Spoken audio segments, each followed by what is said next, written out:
আসসালামু আলাইকুম সবাইকে welcome back to my channel Farzana simple life. চলে আসলাম আজকেও আরেকটা নতুন ব্লগ নিয়ে। আশা করি আপনারা যে যেখানেই আছেন ভালো আছেন, সুস্থ আছেন। আলহামদুলিল্লাহ আমরাও অনেক ভালো আছি। তো নতুন আরেকটা ব্লগ শুরু করতে যাচ্ছি, আশা করি আপনাদের ভালো লাগবে। তো দেখতে পেয়েছেন পুরা বিয়ে বাড়ির আয়োজন। আমার শ্বশুরবাড়িতে বিয়ে ছিল। আসলে বিয়ের ব্লগটা ছিল প্রায় কিছুদিন আগে। আমি যেহেতু ব্যস্ততার কারণে ব্লগটা শেয়ার করতে পারিনি, তাই আপনাদের সাথে আজকে শেয়ার করে ফেললাম। তো বিয়ে বাড়ির আয়োজন ছিল, ঘরে কিন্তু মেহমানও ছিল। আমাদের বাড়িতে আমার ননদরাও এসেছে বিয়েতে। এরপর আমার জ্যাঠা শ্বশুরের যারা এসেছিল ঢাকা থেকে, চিটাগং থেকে সবাই কিন্তু এসেছিল বাড়িতে। আমার মেজর জ্যাঠা শ্বশুরের যারা এসেছিল, আর বড় জ্যাঠা শ্বশুরের তো ওদের বাড়িতে সবাই আছে। আমার ননদরা যারা, এরপর অন্য মেহমানরা সবাই আছে ওদের বাড়িতেও। তো আমার বাড়িতে শুধু আমার ননদেই আছে। তো এই তাওরাতের জন্য কাপড় চোপড় দেখতে পেয়েছেন। এই কাপড় চোপড়গুলো আমার দেবর ঢাকা থেকে এসেছিল যারা, তো আমার যা ছোটোটাই নিয়ে এসেছে ঢাকা থেকে, যিনি এসেছে আমার যা ছোটোটা, তো উনি তাওরাতের জন্য নিয়ে এসেছে এই কাপড় চোপড়গুলা।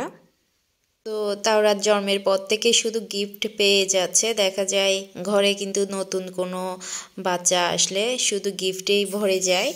তো যে আসছে সেই তাওরাতের জন্য গিফট নিয়ে আসছে। আর অন্য যারা কিন্তু তাওরাতকে টাকাও দিয়ে যাচ্ছে, যেহেতু ওনারা তাওরাতকে দেখেনি, মানে ওরা ঢাকায় ছিল। তো ঢাকা থেকে যেহেতু বিয়ে উপলক্ষে আসছে, তাওরাতকে সবাই নতুন দেখছিল, সবাই গিফট দিচ্ছিল তাওরাতকে। আর আমার ননদরাও এসেছে বিয়েতে। এরা হচ্ছে আমার ননদের মেয়ে। আর আমার ননদের মেয়ে সুবা নুসাইবের জন্য একটা গিফটও নিয়ে এসেছে। সেটা হচ্ছে ওর নিজের হাতে কার্ডটা বানিয়ে এনেছিল নুসাইবার জন্য। আর মাশাআল্লাহ কার্ডটা কিন্তু অনেক বেশি সুন্দর হয়েছিল। সুবার হাতের লেখা আর হাতে কার্ডটা বানানো অনেক বেশি সুন্দর লেগেছে। আর নুসাইবা তো অনেক বেশি পছন্দ করেছে। আর নুসাইবা কিন্তু সবসময় বলে সুবাকে ও মাশাআল্লাহ অনেক সুন্দর করে ড্রয়িংও করতে পারে। নুসাইবার জন্য আসার সময় সবসময় ড্রয়িং করে আনে। আর নুসাইবা তো অনেক বেশি হ্যাপি হয়ে যায় এই ড্রয়িংগুলো পেয়ে, কার্ডটা পেয়ে। তো আজকে যেহেতু আজকে বিয়ের দিন শুক্রবার ছিল, বাসায় আমার ননদরাও ছিল, ওরা সবাই নিচে। তো আমি সেই ফাঁকে আমার ঘরটাও একটু পরিষ্কার করে নিচ্ছি, যে অনেক বেশি অগুছালো হয়েছিল। আর এর আগের দিন দেখা গিয়েছিল আমি গায়ে হলুদের দিন আমি কেক বানিয়েছিলাম। আর কেক বানালে দেখা যায় ঘরটাও পরিষ্কার করে নিতে হয়। যখন আমরা কেক বানানোর ক্ষেত্রে বিট করি, মানে ডিমের ফোম করি বা ক্রিম ফোম করে নিই, তখন বেশি দেখা যায় ঘরটা আঠালো হয়ে যায়, মানে নিচে ছিটকে পড়ে ঘরটা আঠালো হয়ে যায়। তো যখন কেক বানাই আমি ঘরটার সাথে সাথে একটু মুছে ফেলি, এতে পরিষ্কার হয়ে যায়। আর আমার একটা অভ্যাস আছে, আমি ঘরটা অগুছালো একদমই পছন্দ করি না। সময় পেলে আমি ঘরটা গুছিয়ে নিই, মানে গুছিয়ে রাখার চেষ্টা করি। আর এদিকে নুসাইবারা কিন্তু একদম রেডি হয়ে গিয়েছে। আর হ্যাঁ, আমি কিন্তু বিয়ের দিন একদমই ভিডিও করিনি, মানে ব্লগ করিনি। তো এগুলো একটু একটু নুসাইবাই ভিডিও করেছিল, দোহা নুসাইবা ভিডিও করেছিল। তো দেখা যায় সবাই কিন্তু সব কিছু পছন্দ করে না। তো সেটাও কিন্তু মাথায় রাখতে হয়, মানে যেটা পছন্দ করে না সবাই, সেটা না করাই উচিত। তো আমি বিয়ের দিন যেহেতু ভিডিও করিনি, কয়েকটা পিকচার আপনাদের সাথে শেয়ার করে দিচ্ছি। আশা করি আপনাদেরও ভালো লাগবে। আর তাওরাত জন্মের পর আমি এই ফার্স্ট টাইম কোনো অনুষ্ঠানে গিয়েছি। দেখা যায় ছোট বেবিকে নিয়ে বা ছোট বাচ্চাদের নিয়ে কোনো অনুষ্ঠানে গেলে অনেক বেশি ঝামেলা মনে হয়। আমার তো কোনো জায়গায় বের হতে একদমই ইচ্ছে করে না ছোট বাচ্চা নিয়ে। তো এটাই মানে আমার ভালো লাগে না আর কি। তো আমরা বিয়ে থেকে আস্তে আস্তে প্রায় সন্ধ্যায় হয়ে গিয়েছিল। আর আমি যেতেও কিন্তু লেট করে গিয়েছি, প্রায় বিয়ে মানে শেষ পর্যায়ে আসরের সময় গিয়েছি, যখন বর যাচ্ছিল তখন। তো বিয়ের দিন কিন্তু ক্লাবে বউকে নিয়ে যায়নি, লাস্টে নিয়ে গিয়ে স্টেজেও তুলে নিয়ে সাজঘরের থেকে বউ আমাদের শ্বশুরবাড়িতে নিয়ে এসেছে, মানে আমার শ্বশুরবাড়িতে নিয়ে এসেছে।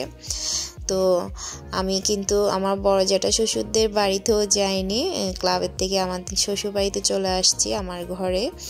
তো এটা ছিল বিয়ের পরের দিন। আমার যারা ঢাকা থেকে এসেছিল, মানে আমার জ্যাঠা শ্বশুরের যারা, মেজর জ্যাঠা শ্বশুরের যারা, তো ওনাদেরকে আমি সবাইকে আজকে দুপুরে খাওয়ার জন্য বলেছি, যেহেতু ওরা চলে যাবে।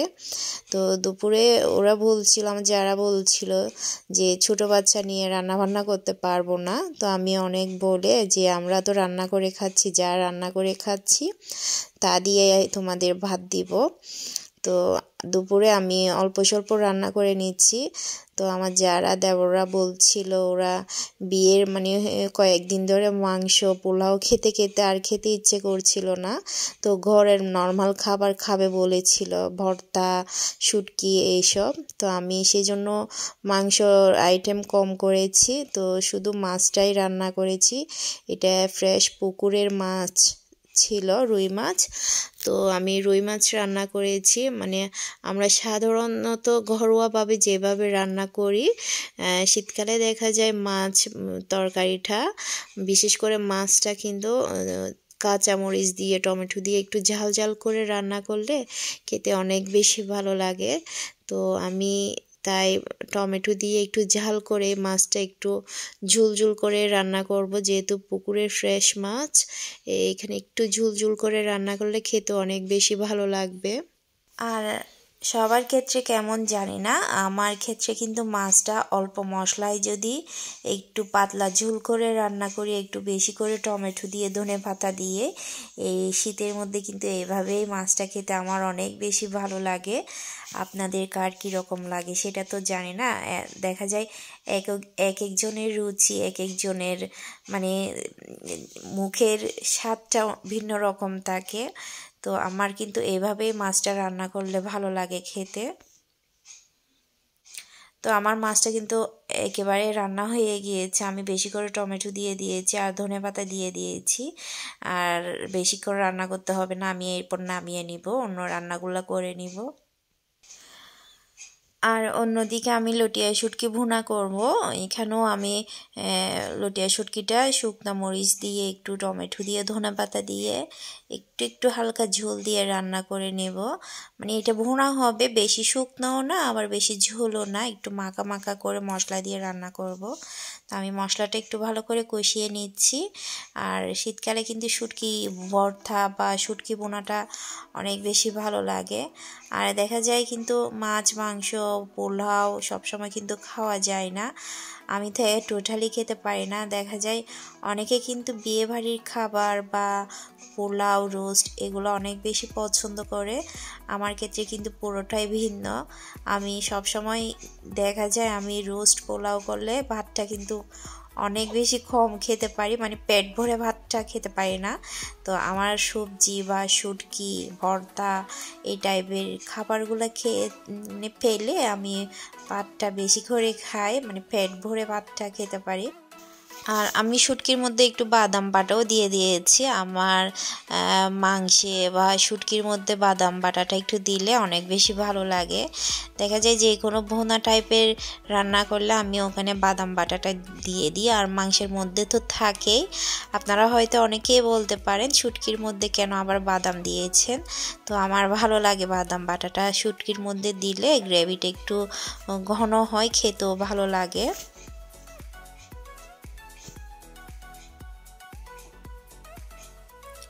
তো আমি শুটকিটা ভালো করে মশলার মধ্যে একটু কষিয়ে নিচ্ছি। দেখা যায় শুটকি যদি আমরা ঝোল দিয়ে রান্না করি শুটকিটা একটু ভাঙা ভাঙা হয়ে যায়, একটু সিদ্ধ বেশি হয়ে যায়। তো আমি মশলার মধ্যে ভালো করে কষিয়ে হালকা একটু পানি দিয়েছি, এই পানির মধ্যেই শুটকিটা সিদ্ধ হয়ে যাবে, যেহেতু আমি মশলার মধ্যে ভালো করে কষিয়ে নিয়েছি। এটা কিন্তু অলমোস্ট হয়ে গিয়েছে। এরপর আমি টমেটো ধনেপাতা দিয়ে রান্না করে নামিয়ে ফেলবো। আর আমি মশলা কষানোর সময় একটু দিয়েছিলাম টমেটো। এইবার ধনেপাতার সাথে একটু লাস্টে টমেটো দিলে টমেটোটা একটু গোটা গোটা থাকবে আর খেতেও ভালো লাগবে। এটা যেহেতু আমি একটু ঢাকা দিয়ে রেখে দিব, টমেটোগুলা ধনেপাতাগুলো এগুলো অনেক বেশি সফট হয়ে যাবে। দেখা যায় শীতকালে টমেটোগুলো অনেক বেশি সফট হয়, মানে দেওয়ার সাথে সাথেই নরম হয়ে যায়। তো আপনি যদি লাস্টেও দেন এটা কিন্তু সিদ্ধ হয়ে যাবে, কাঁচা ভাবটা থাকবে না। মাশাআল্লাহ এই শুটকি ভুনাটা অনেক বেশি মজা হয়েছিল আর আমার যারাও অনেক বেশি পছন্দ করেছিল। ওনারা বলছিল মাছ শুটকি এগুলো দিয়ে মানে ভর্তা দিয়ে পেট ভরে ভাত খেতে পেরেছে, যেহেতু কয়েকদিন বিয়ের খাবার খেয়েছে। তো ওদের নাকি খেতে আর ইচ্ছে করছিল না, তাই বলছিল আমাকে ভর্তা বানানোর জন্য, শুটকি বানানোর জন্য। তা আমি তাই বেশি কিছু রান্না না করে ভর্তা আর শুটকিটাই রান্না করেছি।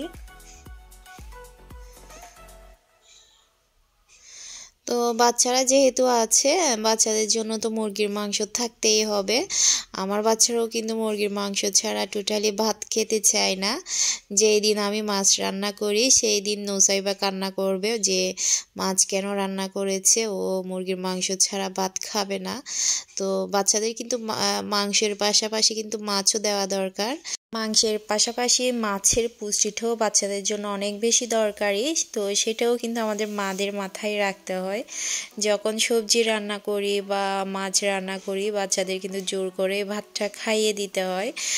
বিশেষ করে নুসাইবার ক্ষেত্রে নুসাইবা কিন্তু ভর্তা পছন্দ করে, কিন্তু সবজি বা তরকারি রান্না করলে চিংড়ি দিয়ে বা মাছের মাথা দিয়ে আমরা তো অনেক সময় তরকারিটা রান্না করি বা মাছ রান্না করি, তখন নুসাইবা অনেক বেশি মানে ঝামেলা করে, খেতে চায় না একদমই। তো আমি জোর করে ওকে খাইয়ে দিই, প্লেটে করে ওকে খাইয়ে দিতে হয় তখন। তো যেহেতু আমার যাদেরও বাচ্চারা আছে, বাচ্চারা তো মুরগির মাংস ছাড়া ভাত খাবে না, তাই আমি মুরগির মাংসটা রান্না করে নিচ্ছি। আমি মাংসের জন্য মশলাগুলো ভালো করে কষিয়ে নিচ্ছি।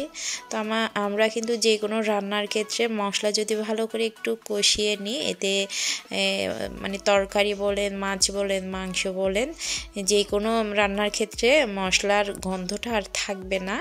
তাই মশলাটা একটু ভালো করে কষিয়ে নিলে এরপর রান্নাটা অনেক বেশি ভালো হয়, খেতেও মজা হয়। তো কালকে তো বিয়ে ছিল, মানে আমার বড় বাসুরের বড় ছেলের বিয়ে ছিল। আমার শ্বশুরবাড়ির বংশের প্রথম নাতি ছিল, নাতির বিয়ে ছিল। তো দেখতে দেখতে কিন্তু আমরা কিন্তু বুড়ি হয়ে যাচ্ছি, শাশুড়ি হয়ে গিয়েছি। বাসুরের মেয়ে কিন্তু আগে বিয়ে দিয়েছিল, আগে 3টার বিয়ে হয়ে গিয়েছে, মানে আমার মেজো বাসুরের মেয়ে 3টা বিয়ে হয়েছে। তো কালকে যার বিয়ে হয়েছিল ওটা বড় বাসুরের ছেলে বিয়ে হয়েছে। তো দেখা যায় কখন দেখতে দেখতে শাশুড়ি হয়ে যাচ্ছি। তো কালকে তো বিয়েতে গিয়েছিলাম, তাওরাতকে নিয়ে গিয়েছিলাম বিকেলবেলা, গাড়িতে করে গিয়েছিলাম, আবার সন্ধ্যার পরে আসছি গাড়িতে করে। একটু ঠান্ডা লেগে গিয়েছিল, তাওরাতের অনেক বেশি কান্নাকাটি করছিল যেহেতু ঠান্ডা লেগে গিয়েছে। আর অন্যদিকে আমার শাশুড়িও অসুস্থ হয়ে পড়েছে। কালকে দেখা গিয়েছে নাতিনের বউয়ের সাথে গাড়িতে করে এসেছিল একই সাথে। আমার শাশুড়ি কিন্তু আবার গাড়িটা একদমই চলতে পারে না, বিশেষ করে মানে কার বলেন, নোহা বলেন, বাস বলেন, এসবই টোটালি চলতে পারে না। শুধু রিক্সা আর সিএনজি করেই মানে আসা যাওয়া করে। তো আমার শাশুড়ি অনেক বেশি অসুস্থ হয়ে পড়েছিল, অনেক বেশি বমি হচ্ছিল ওনার। তো আমার শাশুড়িও শোয়ার মধ্যে, এদিকে তাওরা তো একটু অসুস্থ। তো একা হাতেই আমি সব রান্নাগুলো করে নিচ্ছি, যেহেতু যারাও চলে যাবে ঢাকাতে, কখন না আবার আসবে। তো একবেলা যদি ভাত খাওয়াতে না পারি তো খারাপ লাগবে আমার। তো কি করব, আর কষ্ট হলেও মানে কষ্ট লাগছে না, কাউকে যদি রান্না করে খাওয়াতে পারি আমার অনেক বেশি ভালো লাগে, ইচ্ছে করে সব সময় খাওয়াতে। তো দেখা যায় বিভিন্ন ব্যস্ততার কারণে আর ছোট বাচ্চার কারণে কিন্তু এইসব হয়ে ওঠে না। তো ওরা যেহেতু কয়েকদিনের জন্য বেড়াতে আসে, তখন মানে খাওয়াতে পারলে অনেক বেশি ভালো লাগে। দেখা যায় ওরা ঈদের সময় বা কোরবানি ঈদের সময় তো এখন আসেই না, যেহেতু আমার মেজো যেটা শাশুড়ি মারা যাওয়ার পর থেকে ওনারা কিন্তু কোরবানির সময় আসে না, শুধু ঈদের সময় আসে বা বাড়িতে কোনো অনুষ্ঠান হলে তখন আসে। তো আমার রান্না প্রায় শেষ। আমি এখন টেবিলে খাবারটা দিয়ে দিব, যেহেতু দুপুরে খাবে ওরা। খেতে খেতে দেখা যাচ্ছে আসরের টাইম হয়ে যাচ্ছে। শীতের বেলায় কিন্তু সময়টা কোন দিক দিয়ে চলে যায় সেটা কিন্তু নিজেও টের পাচ্ছি না। রান্না করতে করতে আসরের সময় হয়ে যাচ্ছে। আর আমি তাড়াতাড়ি রান্না করেছি, যেহেতু দুপুরে আমার যাদের খেতে বলেছি, দেবরদের খেতে বলেছি। তো ওদেরও খিদে ছিল না নাকি, ওরা একটু দেরিতে করেই খেয়েছে। প্রায় আসরের সময় হয়ে যাচ্ছে ওরা দুপুরের খাবারটা খেতে খেতে। তো এদিকে টেবিলে ভাতও দিয়ে দিচ্ছি। আবার এটা কিন্তু পরের দিন সকালে তাওরাতের অবস্থা কিন্তু খুবই খারাপ ছিল। ও বেশি অসুস্থ হয়ে পড়েছিল। ওকে নিয়ে এসেছি আমি ডাক্তারের কাছে, ওকে ডাক্তার দেখাবো। তো সবাই আমার বাচ্চাটার জন্য দোয়া করবেন, যাতে সব সময় সুস্থ থাকে, ভালো থাকে। আল্লাহ যেন ওকে নেক হায়াত দান করে। আর আমার আজকের ব্লগ এই পর্যন্ত। কেমন হয়েছে আমাকে কমেন্ট করে জানাবেন। সবাই ভালো থাকবেন, সুস্থ থাকবেন, আমাদের জন্য দোয়া করবেন। আসসালামু আলাইকুম, আল্লাহ হাফেজ।